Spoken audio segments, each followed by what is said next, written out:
जय जगन्नाथ सांग मैंने आज मुझे आम गाँ को आज एठिक आसबार कारण एटी आमर ग्रामदेवी मंदिर प्रतिष्ठा करा जाउछि सेतिपय आयोजन करा जाइछि कलश यात्रा सह यज्ञ मध्य तबे आसंतु देखिबा। तो ये देखो समस्ते ये नई पाखे जाकि कलश बुड़ाई कलश रे पानी धरी नहीं कि आसुछंती। तो आपण मैंने देखिपारे ये समस्ते रेडी हो गली जीवाई देखूँ कलश यात्रा आमर ये आरंभ हो।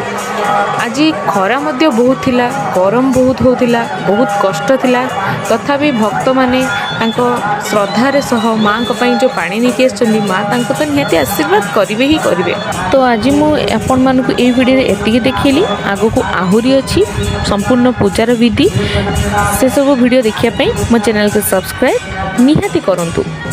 तबे वीडियो भल लगी लाइक शेयर और चैनल को सब्सक्राइब कर दियंतु।